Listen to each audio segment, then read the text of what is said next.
দেশের ঐতিহ্যবাহী ক্লাব মোহামেডানে বাজছে নির্বাচনের ডামাডোল। বিগত এক দশকে নানা চড়াই উতরাই পার করেছে ক্লাবটি। ইতিবাচক ও নেতিবাচক কারণে বহুবার হয়েছে খবরের শিরোনাম। এবার মতিঝিল পাড়ার ক্লাবটি অপেক্ষা করছে নতুন নেতৃত্বের। আগামী ৯ মার্চ রাজধানীর ঢাকা ক্লাব লিমিটেডে অনুষ্ঠিত হবে মোহামেডান স্পোর্টিং ক্লাবের বার্ষিক সাধারণ সভা ও বহুল প্রতীক্ষিত নির্বাচন, যার মাধ্যমে গঠিত হবে ক্লাবটির ১৭ সদস্যের পরিচালনা পর্ষদ। একজন সভাপতি ও বাকি ১৬ জন পরিচালক নির্বাচিত হয়ে আসবেন ক্লাব পরিচালনায়, যেখানে ভোটাধিকার প্রয়োগ করবেন ৩৭১ জন সদস্য। আমার সঙ্গে এখানে উপস্থিত আছেন।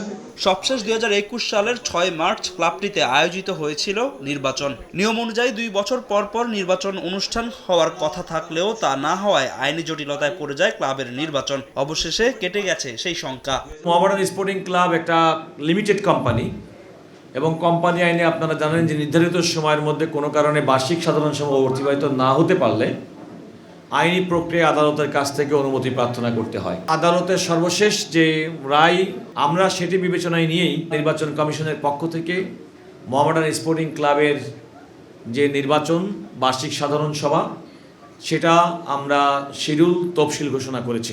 Vision QLED Google TV, where colors come alive. ক্লাবের নির্বাচন পরিচালনা কমিশনের পক্ষ থেকে দেওয়া হয়েছে সুষ্ঠু নির্বাচনের আশ্বাস। একটা নিরপেক্ষ নির্বাচনের অপেক্ষায় এজিএম এর প্রস্তুতি কমিটির সদস্য সচিব লোকমান হোসেন ভূঁইয়া।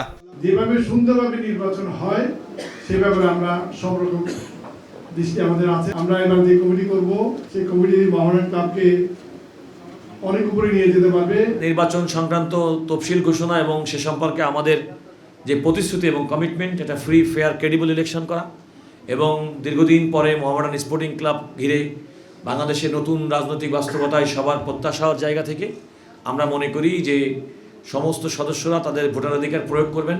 আগামী ২৪ ও ২৫ ফেব্রুয়ারি শুরু হবে ক্লাবের পরিচালনা কমিটির নির্বাচনের মনোনয়ন বিক্রি, আর ১ মার্চ মনোনয়ন জমা দেওয়ার শেষ দিন।